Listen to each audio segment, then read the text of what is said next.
Assalamualaikum warahmatullahi wabarakatuh. Selamat sore Bapak Ibu sekalian. Perkenalkan nama saya Muhammad Gali Gumilang Purba dari kelas Manajemen Sumber Daya Manusia 2 akan coba memaparkan bagaimana konflik dalam perusahaan. Yang pertama yang perlu kita bahas ialah penyebab konflik dalam perusahaan. Yang pertama ada perbedaan tujuan. Sudah jelas dalam sebuah perusahaan pasti terdiri dari berbagai divisi. Perusahaan berbagai divisi juga memiliki tujuannya masing-masing. Contohnya divisi penjualan ingin meningkatkan volume penjualan, sementara divisi keuangan ingin menjaga margin keuntungan. Yang kedua, komunikasi yang buruk membuat informasi yang tidak tersampaikan atau disalahpahami. Contohnya, manajer proyek memberikan instruksi yang jelas yang menyebabkan tim bekerja tidak sesuai harapan. Yang ketiga, perbedaan nilai dan kepribadian. Yang dimaksud dalam hal ini ialah perbedaan latar belakang, budaya, ataupun gaya kerja. Contohnya yaitu karyawan senior lebih suka komunikasi gaya yang formal, sementara karyawan muda komunikasinya lebih suka yang lebih santai. Namun hal ini dapat memicu ketegangan antara keduanya. Yang keempat ialah persaingan sumber daya. Perebutan atas sumber daya terbatas seperti anggaran, waktu, dan tenaga kerja. Contohnya ialah dua tim memperebutkan anggaran tambahan untuk proyek masing-masing. Yang kelima ialah perubahan organisasi. Restrukturisasi atau perubahan strategi bisa menyebabkan konflik. Contohnya ialah penggabungan dua divisi menyebabkan kebingungan struktur pelaporan dan tanggung jawab. Ini biasanya terjadi pada suatu perusahaan. Bisa juga terjadi pada kementeriannya, seperti yang terjadi pada Kementerian Hukum, HAM, ataupun terbentuknya kementerian baru seperti Kementerian Imigrasi yang awalnya dari Kemenkumham. Eh, Selanjutnya, metode penanganan konflik dan analisis penerapannya ada lima. Yang pertama ialah kolaborasi. Yang dimaksud dalam hal ini, kolaborasi itu mencari win-win solution bersama.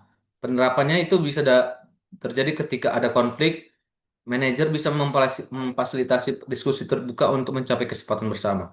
Yang kedua, kompromi. Yang dimaksud dalam hal ini ya kompromi ialah masing-masing pihak memberi dan menerima.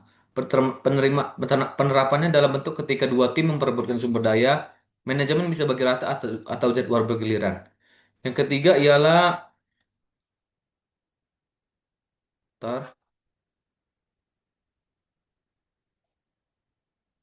akomodasi. Yang dimaksud dalam hal ini ialah satu pihak mengalah demi menjaga hubungan. Penerapannya dalam bentuk ketika seorang bawahan menerima keputusan atasan walaupun tidak setuju untuk menjaga keharmonisan tim. Yang keempat ialah penghindaran. Yang dimaksud dalam hal ini ialah menghindari konflik dengan tidak membahas isu. Yang kelima dan terakhir ialah kompetisi. Yang dimaksud dalam hal ini ialah salah satu pihak menang dengan memaksakan kehendak. Penerapannya dalam bentuk saat keputusan cepat dibutuhkan, seperti saat krisis atau kondisi darurat. Pentingnya komunikasi yang baik, ada hal empat pentingnya komunikasi yang baik. Yang pertama, meningkatkan efisiensi kerja, sudah pasti ya. Yang kedua, mencegah kesalahpahaman antara pegawai ataupun antara berbagai dua atau lebih divisi dalam suatu perusahaan.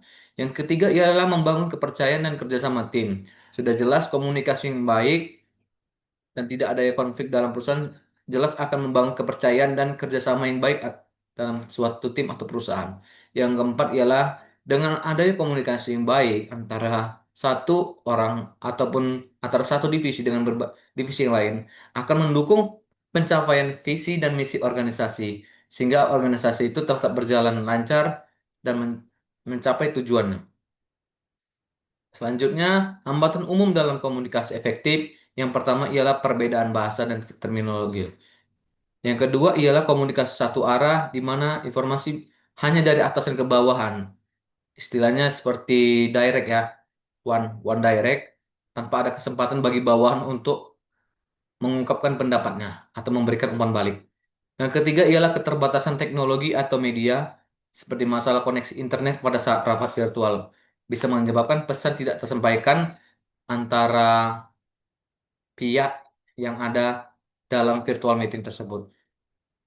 Yang keempat ada emosi dan ego. Emosi negatif saat berkomunikasi bisa mengganggu pesan yang ingin disampaikan. Makanya ada pepatah bilang ketika kita sedang dilanda emosi atau amarah, kita dilarang untuk memberikan penjelasan ataupun memberikan keputusan. Yang kelima dan terakhir ialah lingkungan kerja yang tidak mendukung. Ruang kerja yang bising atau tekanan waktu bisa mengurangi efektivitas komunikasi. Rekomendasi peranan komunikasi yang baik. Eh, ada beberapa rekomendasi pedoman komunikasi yang baik. Yang pertama adalah transparansi dan keterbukaan. Informasi harus terbuka dan mudah diakses semua pihak terkait. B. Umpan balik dua arah, dorong komunikasi interaktif antara atasan dan bawahan. C. Pelatihan komunikasi. Diperlukan program pelatihan untuk meningkatkan keterampilan komunikasi baik verbal maupun nonverbal. D. Penggunaan media yang tepat. Gunakanlah media yang sesuai dengan situasi, seperti email untuk formal, chat untuk informal. E. Budaya mendengarkan aktif. Ajarkan kepada karyawan untuk mendengarkan dengan empati, tidak hanya menunggu giliran bicara. F. Penyusunan SOP komunikasi internal. Buatlah standar operasional prosedur komunikasi, membantu mengurangi kesalahan informasi. G. Pengelolaan emosi dan etika komunikasi. Sampaikanlah pesan dengan hormat, hindari menyalahkan dan ataupun menyerang personal. Oke, sekian yang bisa saya sampaikan. Apabila saya ada kekurangan, baik pesan yang saya sampaikan maupun tutur kata yang saya sampaikan, saya mohon maaf. Wabillahi taufiq wal hidayah. Wassalamualaikum warahmatullahi wabarakatuh.